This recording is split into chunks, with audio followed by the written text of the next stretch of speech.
Le lancement de ce jour s'inscrit dans le cadre de la mise en œuvre du programme d'urgence de renforcement de la résilience et de la sécurité des communautés, notamment à son volet prise en charge alimentaire.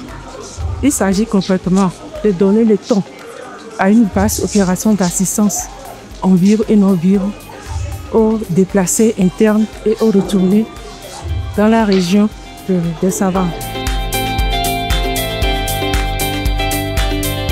L'assistance en vivre et en non-vivre de ce jour vient rallonger la liste des interventions initiées par le gouvernement dans le cadre de la mise en œuvre du PURS.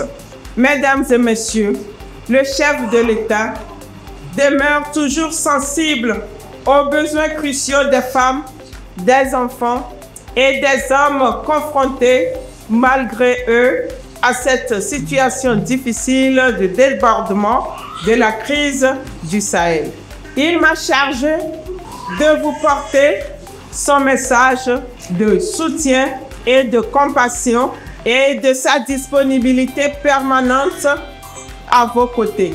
Joignant l'acte à la parole, le gouvernement, sur instruction du chef de l'État, a constitué des stocks de vivres et non-vivres que vous avez devant vous et qui seront distribués dans les prochaines minutes. D'un coût global de 100 millions de francs CFA, cet appui de l'État touchera 2400 ménages déplacés.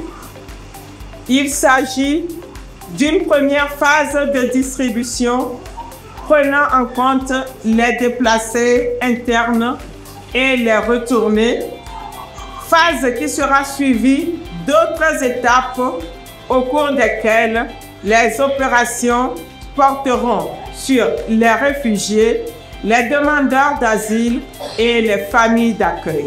Nous savons bien que pour le président de la République, personne ne sera laissé pour compte dans le processus de développement de notre pays.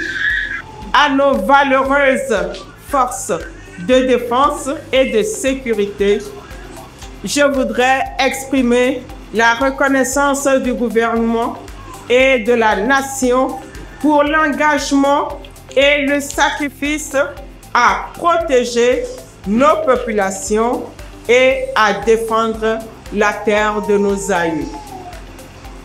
Puisse l'Éternel bénir le Togo et protéger notre sous-région ouest africaine.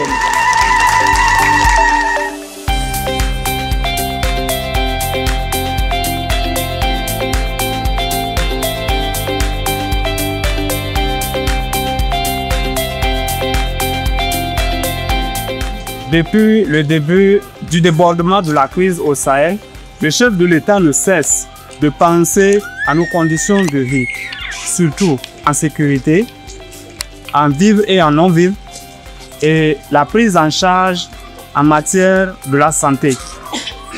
Ce don que nous venons de recevoir nous permettra de prendre en charge nos familles, surtout que nous sommes en période de soudure. Nous voulons vivement remercier le chef de l'État.